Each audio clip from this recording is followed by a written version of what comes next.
Mesdames, Mesdemoiselles, Messieurs, bonjour. Bienvenue ici pour cette conférence donc organisée par Bouygues autour d'économie circulaire des infrastructures. On va se demander comment l'innovation peut être au service de la valorisation des ressources naturelles. Je me présente, c'est toujours quand même plus poli, Nathalie Croiset, je suis journaliste spécialiste Green Business, évidemment très concernée par ces sujets d'économie circulaire dont on parle de plus en plus. C'était l'objet hier d'une plénière entre Bouygues et Suez qui montrait comment ils travaillaient ensemble sur ces sujets-là. On le sait évidemment, hein, le recyclage des déchets du bâtiment est l'un des grands enjeux de demain. L'objectif est de pouvoir réutiliser des matériaux pour de nouveaux chantiers. Cette économie circulaire, on va dire, c'est d'ores et déjà une réalité. C'est important d'en parler. On va voir des réalisations dans un instant. Pour aller plus loin, les entreprises vont devoir valoriser justement la R&D et la favoriser. Et puis, évidemment, la réglementation doit aussi évoluer dans ce sens. On va parler de tous ces sujets avec les trois intervenants présents ici. Un grand merci à eux trois. Gilles Dolphy, bonjour. Vous êtes directeur de production chez Bouygues TP, un grand travaux France. Donc, vous allez nous en dire plus justement concrètement sur ce que vous faites en matière d'économie circulaire dans les infrastructures. Je parlais de la réglementation aussi qui doit évoluer dans le bon sens. Donc, on va en parler avec Maître Karl Henkel. Bonjour. Vous êtes avocat associé chez Henkel Avocat. Et puis, on va aussi rentrer dans le vif du sujet de la façon dont on peut faire agir les acteurs du bâtiment avec Benjamin Daubilly. Bonjour. Vous êtes délégué général de l'UMTM, qui est l'Union des métiers de la terre. Et l'activité de ces entreprises représente aujourd'hui un peu plus de 20%, hein, c'est ça, du chiffre d'affaires total des travaux publics en France. Donc, ce qui justifie évidemment largement votre présence ici à cette conférence. Alors, pour rappeler un petit peu globalement les enjeux d'économie circulaire, même si je ne vais pas vous faire un long discours, on sait bien que depuis 1930, la population de notre planète a plus que triplé. Elle devrait être multipliée par environ 1,5 d'ici la fin du siècle. Et au rythme actuel, la consommation des ressources sera encore multipliée par 2 d'ici 2050. Donc on connaît évidemment bien les conséquences qui sont lourdes. Évidemment le dérèglement climatique, mais pas seulement. Et on parle évidemment de plus en plus comme solution de sortir de l'économie linéaire pour aller vers une économie circulaire et faire des déchets une ressource. Le BTP, évidemment, a un lourd impact. On avance ce chiffre de 230 millions de tonnes de déchets inertes par an. Donc, on comprend bien les enjeux. C'est pour ça qu'on va voir concrètement comment ce secteur agit. Et on va commencer avec vous, justement, hein, Gilles Dolphy, parce que vous êtes de Bouygues TP, voir comment vous prenez en compte ces enjeux d'économie circulaire et qu'est-ce qui commence à être réalisé concrètement en la matière. Merci Nathalie, bonjour à tous. Donc effectivement, on a choisi de démarrer par deux exemples pour que chacun d'entre vous sache de quoi il s'agit quand on parle d'économie circulaire. Donc ces deux exemples sont tirés d'un chantier qui s'appelle le contournement de Nîmes-Montpellier. Un premier exemple qui va concerner les terrassements. Donc d'abord quelques chiffres sur le chantier. C'est un chantier qui consiste à réaliser 60 km de voies LGV neuves ainsi que 20 km de raccordement ferroviaire. Donc un chantier avec un mouvement de terre déficitaire, quelques chiffres. Donc on avait 7,2 millions de mètres cubes de remblais nécessaires à la réalisation du projet, avec des ressources composées de 6 millions de mètres cubes, donc 4,6 millions uniquement qui étaient réutilisables. Donc un déficit global de 2,6 millions de mètres cubes. Ces 2,6 millions de mètres cubes donc, ont été compensés par, d'une part, 2 millions de mètres cubes réalisés sur des emprunts sur le site. Mais donc, ce qui a surtout été marquant sur ce projet, c'est qu'on a réussi à récupérer 500 000 mètres cubes en provenance de divers chantiers de bassin, de chantiers de découverte de carrière, mais également de chantiers bâtimentaires des villes de Nîmes et de Montpellier. C'est-à-dire que c'est typiquement avec ce genre de manip qu'on a réussi à économiser 1 million de tonnes à la fois donc, de déchets produits par les chantiers aux alentours, mais à la fois nous également 1 million de tonnes d'économie de ressources naturelles qui ont été consommées. Alors bien entendu, ça se fait pas sans rien, ça se fait avec d'une part des grosses études géotechniques pour s'assurer de la compatibilité des matériaux avec leur réutilisation, mais également avec des études de pollution pour être certain que les matériaux qu'on va utiliser sont propres à la réutilisation d'un point de vue environnemental. Donc ça, c'est le premier exemple. Vous en avez un deuxième à nous expliquer, à nous montrer, Gilles Dolphy. Voilà, donc deuxième exemple, également sur le chantier du contournement de Nîmes-Montpellier. Donc cet exemple s'inscrit dans le cadre du projet Rossi-Béton. Alors Rossi-Béton, histoire de simplifier un peu les choses, c'est un projet qui regroupe 47 partenaires, donc que ce soit des entreprises, des institutionnels, des bureaux d'études, des centres de recherche. En gros, le principe, c'est de réussir à faire du béton avec du vieux béton. Donc c'est comment faire pour réutiliser les bétons de déconstruction pour construire le nouveau béton, avec deux axes prioritaires. La première, c'est en concassant ces matériaux, réutiliser les matériaux sous forme d'agrégats pour incorporer dans les formulations de béton. Deuxième axe de travail, c'est comment faire pour, avec ces matériaux-là, être capable de fabriquer du ciment et les rentrer comme matière première dans la fabrication des ciments. Donc, dans ce cadre-là, sur le chantier du contournement de l'île Montpellier, on a réalisé le premier ouvrage en recy-béton, justement. Donc, les études de formulation ont été faites au printemps 2014. L'ouvrage coulait en juillet 2014. Donc, il a été réalisé, c'est celui que vous voyez sur les photos. Il a été réalisé avec un béton recyclé, avec un béton dont la formulation comprenait 20% d'agrégats recyclés en provenance des bétons concassés. Aujourd'hui, donc, il est dans une phase d'observation, puisque les tests en labo ont été concluants. La réalisation a été concluante. D'ailleurs, donc, il y a toute une étude de fait également sur les difficultés particulières qui auraient pu être rencontrées tant dans la fabrication que dans la mise en œuvre des bétons. Aujourd'hui, tout ça a été satisfaisant. L'ouvrage est dans une phase aujourd'hui d'auscultation. Pour l'instant, tous les indicateurs sont au vert et on espère que ce sera le premier ouvrage d'une longue série. Alors, un dernier mot là-dessus, ce qu'il faut noter, et ça vous donnera un peu l'éclairage de l'intervention de mes confrères juste après, c'est que pour réussir à faire ces choses qui paraissent dans l'absolu assez simples, il faut savoir que c'est un véritable parcours du combattant. Alors, tant technique, mais ça vous allez me dire que c'est normal, mais également législatif, administratif. Et c'est contre ça qu'il faut qu'on soit capable de lutter aujourd'hui. Alors vous faites le relais parfait évidemment avec votre voisin, avec Maître Carlinkel, parce qu'on disait voilà, on a des exemples, on a évidemment des projets qui se mettent en place, c'est parfois difficile, c'est parfois même un peu un chemin de croix, comme le laissait entendre Gilles Dolphy. Alors justement, on va revoir avec vous, déjà comprendre quels sont les enjeux déjà à poser sur cette problématique réglementaire, et puis comprendre ce qu'il peut y avoir encore comme frein, il y en a, mais alors soyons aussi positifs, il y a aussi des leviers justement pour avancer sur cette économie circulaire et en particulier des infrastructures. Oui, bonjour à tous. Effectivement, c'est un sujet qui mérite une approche pluridisciplinaire, donc aussi bien juridique, technique que juridique. Pourquoi ? Parce que la maîtrise d'ouvrage et les entreprises qui interviennent dans la filière du BTP, 230 millions de tonnes de déchets inertes par an, 260 millions si on compte les déchets non dangereux. Donc c'est de très loin le premier volume de déchets générés chaque année en France. La filière du BTP a été identifiée par l'Union européenne comme une filière prioritaire en matière d'économie circulaire. Économie circulaire, il y a 56 conférences cette année à Polytech qui utilisent le vocable économie circulaire. Donc c'est devenu un mot valise. Mais s'il y a bien une filière où ça a du sens, c'est la filière BTP. Parce que là, pour le coup, on est sur une notion extrêmement concrète de l'économie circulaire qui consiste à ne pas se contenter de se débarrasser de ces quantités énormes de terrassement, de déblais de chantier, mais à les valoriser. Or, la question juridique que soulève ce processus qui relève du bon sens finalement, c'est que une fois que les terres ont été excavées, une fois que les déblais ont été retirés du sol, eh bien, elles deviennent des déchets. Et juridiquement, ça implique tout un tas de conséquences, d'effets dominos qui peuvent être pénalisants pour les opérateurs économiques. Quelques exemples, la fiscalité appliquée aux déchets, qui pourrait être la TGAP, les obligations de traçabilité, les enjeux de responsabilité de tous les producteurs et les détenteurs de ces matériaux sur toute la filière de valorisation, de recyclage ou de valorisation de ces matériaux, et j'en passe. Donc si je comprends bien, on est quand même dans un cadre législatif un peu conservateur et qui historiquement est encore un peu lourd. Évidemment, c'est tout neuf l'économie circulaire. Vous dites il y a 56 conférences sur ce sujet-là, mais ça oblige les entreprises à bouger, mais aussi nos élus à bouger aussi sur cette question-là. Absolument, absolument. Si vous voulez, on a découvert finalement...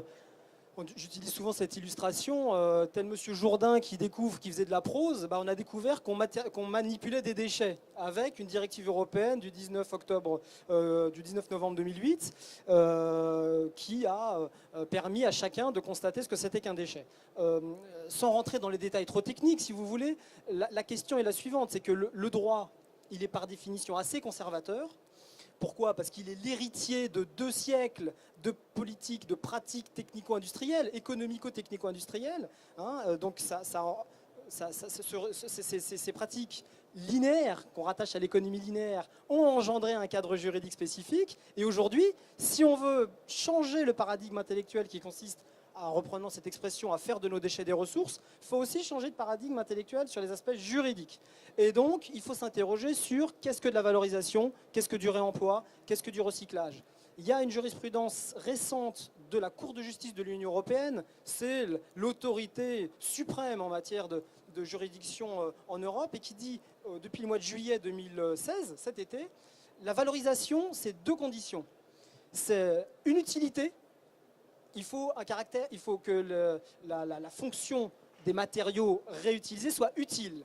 Et il faut un caractère approprié. Donc ça implique, sur le plan sanitaire, environnemental et technique, la démonstration du caractère approprié. Donc, entre les objectifs et la réalité de la réglementation que j'ai rapidement évoquée tout à l'heure, il y a un gap qu'il va falloir franchir. Alors, il va falloir franchir. Il y a quand même quelques leviers, quelques aspects un petit peu positifs. On évolue même en France avec la loi sur la transition énergétique, même si ça prend un petit peu de temps quand même. Donc, est-ce qu'on peut être optimiste sur l'évolution ? Oui, bien sûr. Depuis 1 an et demi, la France a pris à pleine main, si j'ose dire, le sujet. Le législateur français s'en est emparé, ce qui est déjà un signe. La loi s'appelait d'abord transition énergétique, et puis on a rajouté croissance verte. Et tout le volet économie circulaire de la loi, il se loge dans l'aspect croissance verte. Et il est intéressant de voir que durant les débats à l'Assemblée nationale et au Sénat, c'est finalement cette partie de la loi qui a engendré le plus d'innovation. Et moi, j'utilise cette expression. Autant on avait sur l'aspect énergétique utilisé l'expression il faut faire du mix énergétique, utiliser des énergies fossiles, mais aussi du renouvelable. Eh bien, en matière de matériaux et terrassement, moi, j'utilise l'expression mix matériotique. Il faut des matières premières issues des carrières notamment, mais il faut aussi des matières recyclées et des matières réemployées. C'est ça qui permettra d'aboutir à un bon équilibre. Alors, le législateur... C'est peut-être encore un peu la difficulté, justement, de pouvoir se servir des matériaux issus du recyclage.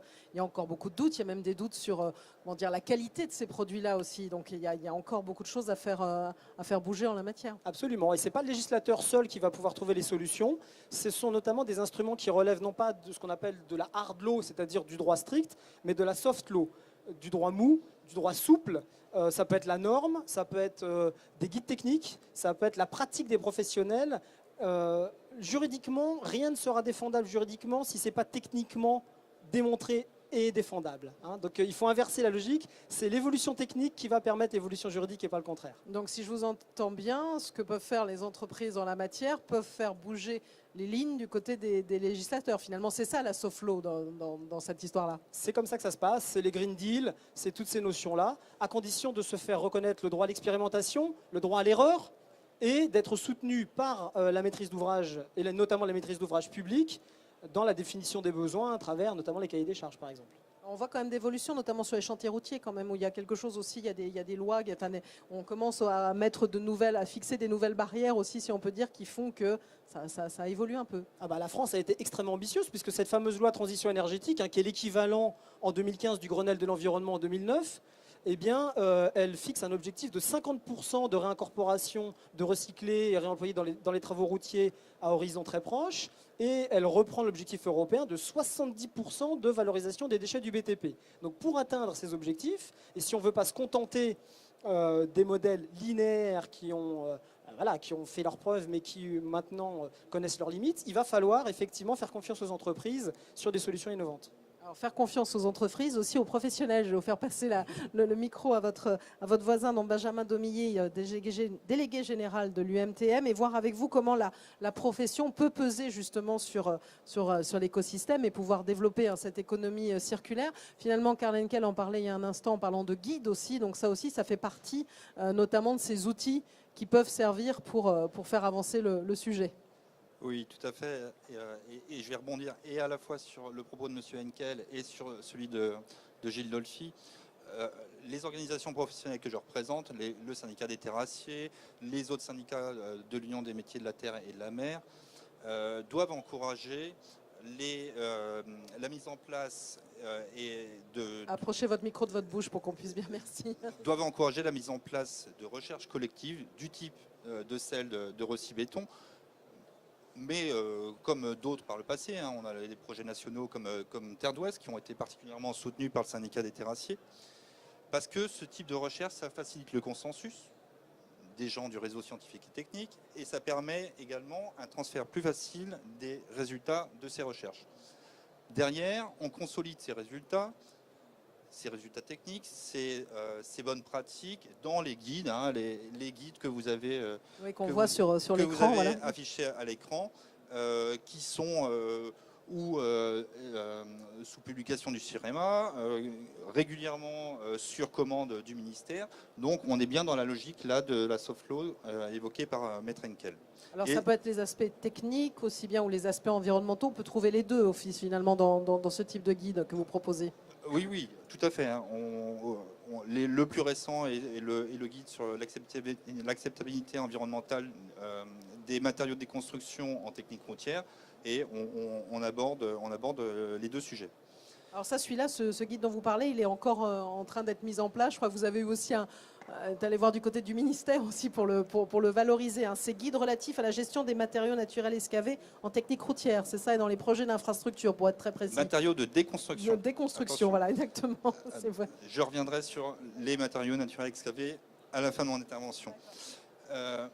Tous ces guides, il faut garder en esprit qui sont là pour faire évoluer les mentalités, peut-être la législation à terme, on l'espère du moins, mais qui sont là également pour donner des outils, un cadre de référence aux maîtres d'ouvrage pour qu'ils puissent élaborer, concevoir un projet et qu'ils puissent également analyser les variantes que les entreprises vont pouvoir leur fournir. Voilà, donc on rentre bien dans une logique de fournir un cadre qui permettra un cadre d'échange technique. Et dans la technique, je mets bien évidemment l'environnement. C'est ce que vous expliquez dans un visuel où on peut voir comment on peut aller vers les maîtres d'ouvrage, leur mettre en avant tout ce qui est les diagnostics et assurer la traçabilité. N'hésitez pas. Oui, alors... on essaye de faire ça discrètement. Mais... Dans la logique d'outils pour les maîtres d'ouvrage, de fournir des outils pour les maîtres d'ouvrage, il ne faut pas oublier également que les entreprises ont besoin également d'éléments. C'est-à-dire que lorsqu'elles vont répondre à un appel d'offres, elles auront besoin d'éléments essentiels sur la connaissance des matériaux qu'elles vont rencontrer dans le cadre de la réalisation du projet. Et c'est à ce titre-là que les entreprises pourront bien répondre, rassurer le maître d'ouvrage sur la qualité des projets en variante que les entreprises peuvent proposer. Et en tout cas, c'est un des aspects sur lesquels l'union que je représente, le syndicat des terrassiers, mais également la Fédération nationale des travaux publics veulent insister, promouvoir auprès des maîtres d'ouvrage un bilan de déconstruction qui fournira les éléments essentiels pour la réponse des entreprises et la meilleure réponse technique possible. Alors pour cette réponse technique aussi, et d'ailleurs on va commencer à l'aborder aussi dans cette conférence, on a besoin de voir ça de façon précise et notamment à travers des outils, parce que ça aussi c'est ce qui va permettre à la profession d'avancer. Oui, alors s'il y a un outil d'actualité qui a été élaboré par la profession, c'est bien l'outil SEV. SEV, c'est un éco-comparateur, système d'évaluation de variantes environnementales. C'est un outil qui date maintenant depuis 2011, ça veut dire que avant même que le sujet ne vienne sur la table, les professions se sont saisies du sujet. L'idée étant de fournir un outil à destination des maîtres d'ouvrage qui leur permette d'évaluer les solutions environnementales, les solutions de base et les solutions environnementales que les entreprises peuvent fournir au moment de l'appel d'offres. Il a connu une évolution récente, puisque depuis septembre 2016, on a un module maintenant qui est dédié au terrassement. Anciennement, l'outil était plutôt dédié à la route, et maintenant, on a vraiment notre place dans cet outil. J'ajoute également que l'outil va permettre donc aux maîtres d'ouvrage d'évaluer les variantes que vont leur proposer les entreprises, mais également que ça sera un outil également pour répondre aux obligations législatives qui leur ont été confiées dans le cadre de la loi de transition énergétique, avec des obligations de reporting et de justification de 70% à l'horizon 2020 de matériaux recyclés ou valorisés. Alors si on rentre un peu plus dans l'outil, en réalité, on a 3 indicateurs dans cet outil qui vont permettre de répondre à l'objet qui nous réunit aujourd'hui sur l'économie circulaire. On a la préservation des ressources naturelles, avec, dans cet indicateur, on va regarder les déblais réutilisés sur le site, les matériaux recyclés consommés, et puis on va regarder également le fret de matériaux, l'amener au chantier ou la sortie du chantier. Donc, tout ça pour vous dire qu'on a aujourd'hui un outil développé par la profession à disposition des maîtres d'ouvrage, à disposition des entreprises, et qu'on encourage à son utilisation et à son déploiement dans les appels d'offres. Vous avez fini votre présentation globale? D'autres choses à ajouter peut-être? Alors, Oui. j'ai insisté sur les variantes. Là, vous Oui. voyez, on a un outil pour pouvoir évaluer des variantes. Encore faut-il que les variantes soient bien autorisées dans les marchés.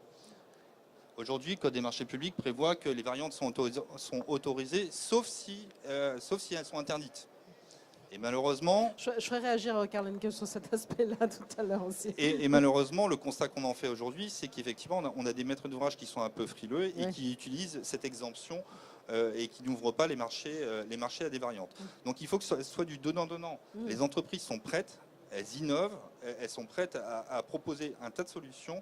Encore faut-il qu'on leur laisse ce champ d'expérimentation et ce champ du possible. Et bien évidemment, il faut qu'on rassure les maîtres d'ouvrage. Oui. Mais ça, bon, voilà, on a un outil en tout cas qui permet d'évaluer ces variantes. Derrière ça, on l'a évoqué, il y a la soft law. Voilà. Et les métiers que je représente aujourd'hui sont pleinement impliqués dans cette logique-là, à telle enseigne qu'aujourd'hui, on a fait une demande officielle auprès du ministère pour entamer des travaux de rédaction d'un guide sur la gestion, la valorisation des matériaux naturels excavés. Et vous avez rappelé d'ailleurs les volumes concernés. Et on rencontre très prochainement le ministère, le 16 décembre très exactement, pour évoquer ce sujet-là. Et on est bien dans la logique des guides d'acceptabilité environnementale des matériaux. Voilà. C'est ce dont je parlais tout à l'heure, j'avais anticipé sur votre guide. Voilà, et ça permettra également de clarifier un peu la situation vis-à-vis de guides qui aujourd'hui sont disponibles, mais qui ne remplissent pas réellement la fonction que l'on attend dans nos projets. Je pense notamment au guide BRGM, qui lui traite des sites et sols pollués, alors que notre objectif, nous, est de valoriser, de donner une valeur ajoutée aux matériaux excédentaires des chantiers, parce qu'ils ont une valeur, ces matériaux. Oui. Et bien évidemment, préserver les ressources naturelles. On comprend les enjeux de ressources. Je vais vous faire réagir et continuer tout à l'heure, Gilles Dolphy, mais quand même, Karl Henkel, je voulais vous réagissiez un petit peu déjà ce qui a été évoqué, évidemment, autour de la législation. On sent que l'enjeu aussi majeur dans tout ça, c'est aussi la sécurisation des interventions des maîtres d'ouvrage. Et on comprend à quel point c'est pas si facile que ça aussi pour eux, faut bien le dire. Non, tout commence par la maîtrise d'ouvrage, mais effectivement, l'enfer est pavé de bonnes intentions. Et la France, avec son millefeuille législatif, n'a cessé d'accumuler des obligations. Je pense au déchet ultime de la loi royale de 92. On peut trouver tout un tas d'autres exemples de mesures qui n'ont jamais été réellement mises en œuvre. Et la loi transition énergétique de 2015 interdit d'interdire. Elle interdit d'interdire des matériaux recyclés. On ne peut pas discriminer, il y a un principe de non-discrimination entre les matériaux naturels et les matériaux issus du recyclage. On ne sait pas encore quelle est la force juridique de ce principe. Et il faudra attendre la jurisprudence éventuellement un jour pour être fixée. Sauf que les acteurs économiques, ils n'ont pas le temps d'attendre. Ils n'ont pas le temps d'attendre un jugement de première instance, un appel, un conseil d'État, une cour de justice de l'Union européenne dans 10 ans. Donc il faut tout de suite agir. Et effectivement, la maîtrise d'ouvrage a un rôle important, puisque en réalité, elle est productrice de ces déchets. Le producteur des déchets, c'est le maître d'ouvrage. C'est un sujet sur lequel on pourrait longuement gloser. Donc, elle a intérêt à s'occuper de leur avenir et de la satisfaction des objectifs qui ont été fixés. Et effectivement, ça implique des mesures extrêmement concrètes, extrêmement précises, dans la définition des besoins, dans l'égal accès au marché, tout en respectant le principe d'égal accès au marché, à travers les cahiers des charges, notamment. Alors Gilles Dolphy, on va revenir avec vous. Et Bouygues TP aussi, finalement on en a parlé, on parlait de soft law, on montrait comment les entreprises pouvaient aussi faire évoluer tout ce qui se passait dans ce domaine, si je puis dire, de l'économie circulaire. La R&D, on le sait bien, elle va faire beaucoup avancer les choses et c'est ce sur quoi évidemment vous travaillez. Écoutez, effectivement, comme l'ont dit mes confrères, c'est une valse à plusieurs, en tout cas, cette économie circulaire. Donc, on attend beaucoup de la profession, on attend beaucoup de nos juristes. En attendant, nous, il faut qu'on y travaille aussi, et puis il faut qu'on démontre le caractère approprié des matériaux qu'on essaye de remettre sur les chantiers. Que dire? Que dire? On met le poids du corps, bien entendu, sur toute la R&D à ce niveau-là. Donc, si on parle notamment de la réutilisation des matériaux, j'ai envie de dire deux grands axes principaux. La première, c'est comment faire pour réutiliser des matériaux qui, jusqu'alors, étaient considérés comme inappropriés au réemploi en remblai. Donc, on a un grand nombre de sujets de recherche à ce niveau-là. On a parlé de Terre d'Ouest tout à l'heure, qui est porté par le syndicat des terrassiers, qui consiste à faire toutes les études techniques pour réussir à réutiliser matériaux dits A4 pour les connaisseurs, c'est-à-dire des matériaux très argileux, dont en général, et jusqu'à ces derniers temps, on ne faisait absolument rien si ce n'est les mettre à la poubelle. On travaille également chez Bouygues Travaux Publics sur la réutilisation des matériaux dits évolutifs, donc en priorité les marnes, qui au contact de l'eau se désagrègent complètement et dont on ne peut faire aucun remblai. Là aussi, donc, gros sujet de recherche qui est fait sur ce sujet-là. On peut parler aussi des matériaux extrêmement secs sur lesquels on essaye de développer des techniques de compactage innovantes pour pouvoir les remettre en remblai. Donc ça, voilà, il y a tout un premier secteur qui consiste à dire voilà, comment faire pour que les matériaux qu'hier on mettait à la poubelle puissent être réutilisés sur des remblais. Ensuite, un deuxième gros pavé en termes de recherche et développement qui consiste à dire comment faire mieux avec les matériaux qu'on a aujourd'hui. C'est-à-dire comment être capable avec des matériaux dont on faisait des remblais classiques hier, de faire des ouvrages qui auraient hier nécessité des matériaux dits nobles, donc de carrière ou des matériaux de traitement, des choses comme ça. Donc là aujourd'hui, donc un gros projet porté par Bouygues TP en ce moment sur l'étanchéification des matériaux des limons fins. Donc le projet consiste à éviter dans tout ce qui va être CET, canal, étanchéité, bassin, d'avoir recours soit à de l'étanchéité dure avec des membranes, soit à des matériaux type maintenir. C'est-à-dire c'est vraiment comment faire pour utiliser les limons classiques qu'on a retrouvés sur le site avec des techniques de compactage là aussi inédites, des techniques de mise en œuvre différentes pour conférer à ce matériau-là les caractéristiques qui hier auraient été amenées par des éléments provenant de l'extérieur. Et puis une recherche, alors qui a commencé il y a quelques années maintenant, si je vous parle de traitement de matériaux et de traitement de sol, c'est quelque chose qui bien entendu est connu de tous les gens qui travaillent dans les structures linéaires. Bon, aujourd'hui, toutes ces recherches sont en train d'être poussées pour savoir justement comment faire pour aller au bout des caractéristiques de chacun des matériaux et être susceptible justement d'agrémenter ce cercle de l'économie circulaire.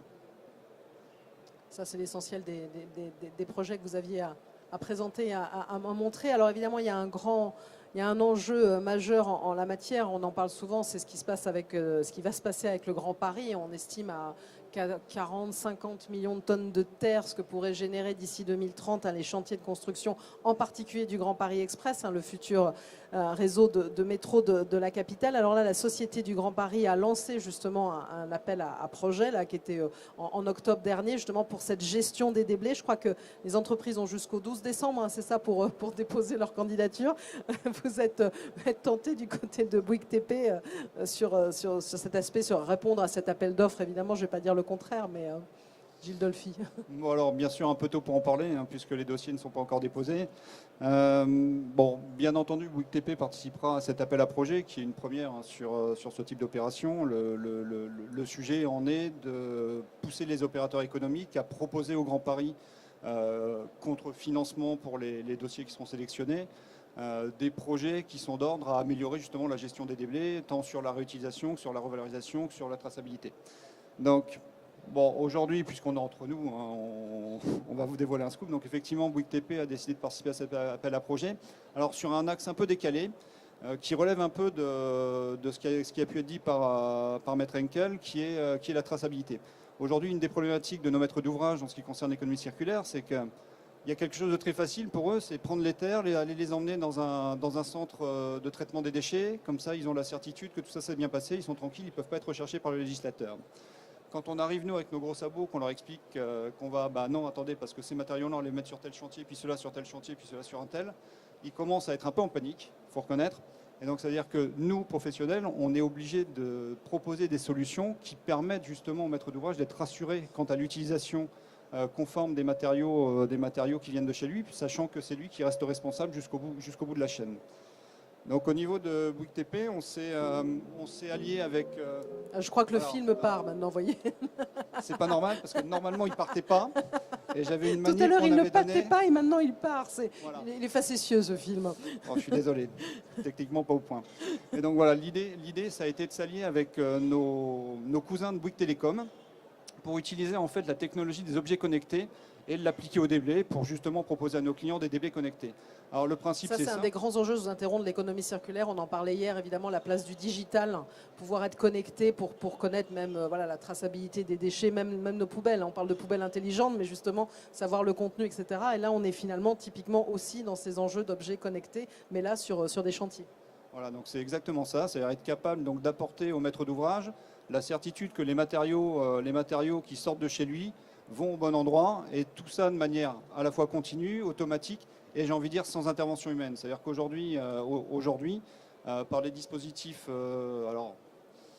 qui s'appellent des modules LoRa, LoRa comme low range, basse fréquence, qui utilisent donc les réseaux télécoms. Technologie LoRa, oui, exactement, technologie dont on LoRa, va ouais. parler lors d'une conférence avec Obgenius vendredi ici au salon Polytech. Donc voilà, Eh ben je voilà, fais la alors, publicité au passage. peut-être qu'ils vous parleront de nous, j'espère en tout cas, puisqu'on a travaillé avec eux.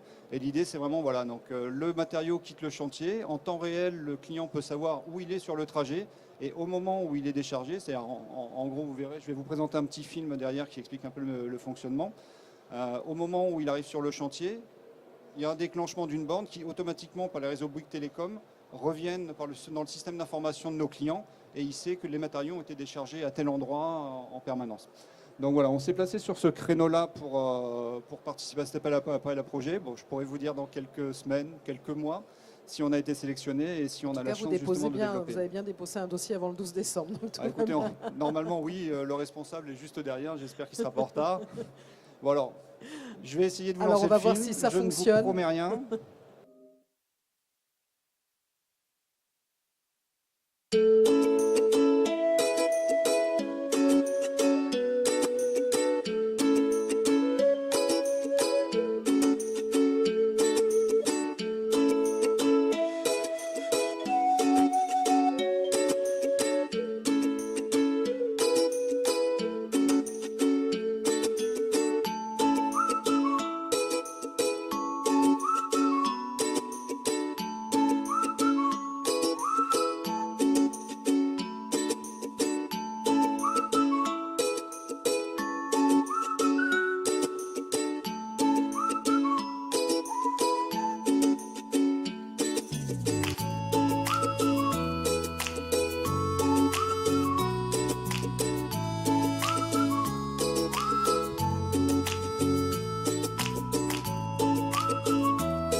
Voilà, bah, ce film résume très bien à lui seul. Il paraît qu'on retient beaucoup plus en images que ce qu'on peut entendre. Alors là, vous avez pu impacter, si je puis dire, le public.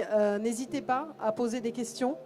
Après tout ça, si vous avez besoin de compléments auprès de nos intervenants, c'est un temps de questions. On va vous passer un micro pour mieux vous entendre, parce qu'il y a un petit peu de bruit autour, même si ça reste très raisonnable. Alors n'hésitez pas. Il y a des questions ? Il faut toujours se lancer pour la première question. Alors, attends. Je vais prendre un micro. Voilà. Je vais prendre le micro. Allez-y. La balise qui part sur la péniche, elle est perdue après, elle n'est pas récupérée in fine. Alors oui, donc le deuxième module qui s'appelle Ubisol Multi, effectivement, donc c'est un procédé qui va rester à l'intérieur des déblais. Alors il a été créé spécialement pour ça, c'est-à-dire qu'il est constitué d'une coque à base d'amidon de maïs. Et l'ensemble des circuits à l'intérieur sont faits à base d'éléments biodégradables. La pile qui est nécessaire au fonctionnement du module, elle aussi sera une pile. Alors, la technologie n'est pas encore complètement détectée, mais qui sera certainement comme les anciennes piles salines de l'époque, donc un matériau entièrement biodégradable, mais qui restera bien effectivement dans le déblai. Ouais. Une péniche peut tenir plusieurs camions, donc ça veut dire qu'elle peut avoir la même péniche plusieurs balises. Alors, deux solutions aujourd'hui. Donc, si ça passe par un stock intermédiaire, le suivi sera par relais. C'est-à-dire qu'on aura d'abord les camions qui viendront baigner sur le port, et à cet endroit-là, ce sera suivi par le premier module qui est affecté à la benne des camions. Et ensuite, on aura un opérateur qui sera au niveau du chargement des péniches pour placer le module multi à l'intérieur de chacune des cargaisons. Alors, ça dans un but plutôt économique, là je vous dirais simplement, c'est parce qu'effectivement chaque module qui est mis à l'intérieur a un certain coût. Autrement, on pourrait très bien placer directement le module dans chacun des camions, effectivement, et que ça parte, mais dans la barge, on aurait une quarantaine de modules. Je crois que vous allez pouvoir passer le micro, le passer à quelqu'un d'autre. Allez-y. Comment être sûr que le module n'est pas resté dans le camion ou sur le quai Alors, écoutez, comment en être sûr Est-ce qu'il est au milieu des gravats? Donc, il est au milieu des gravats, oui, tout à fait. Ouais.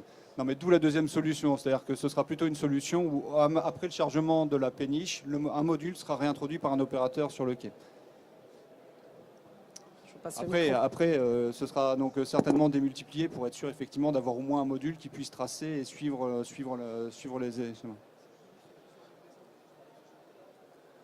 Alors, c'est vrai, il va falloir réfléchir à ça. Oui. Allez-y, monsieur. Oui, bonjour, je vous ai beaucoup entendu parler de l'influence des maîtres d'ouvrage. Je représente un grand maître d'ouvrage français, propriétaire de la ligne CNM.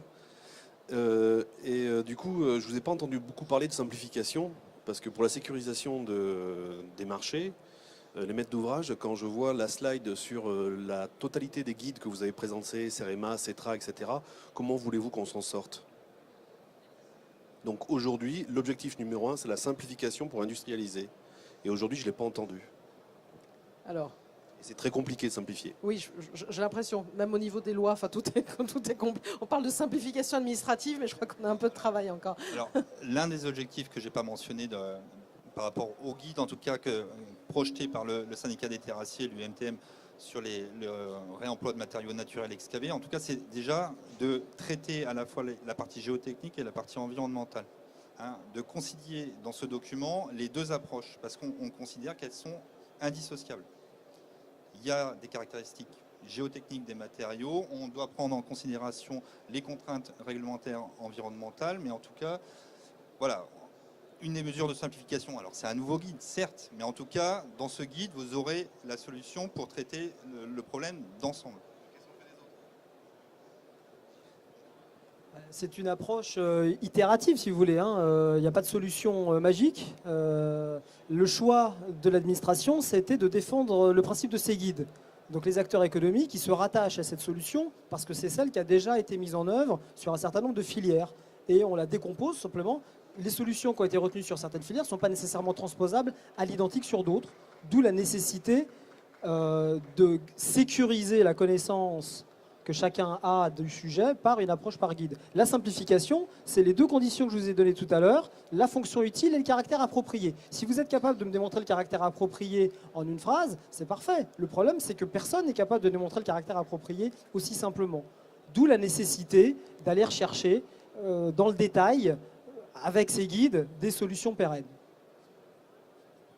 Est-ce qu'il y a encore une question? Non, pour tout le monde, c'est très clair? Bon, bah, écoutez, on va dire un grand merci à nos 3 intervenants. Merci à vous et bel après-midi sur le salon Polytech. Merci beaucoup.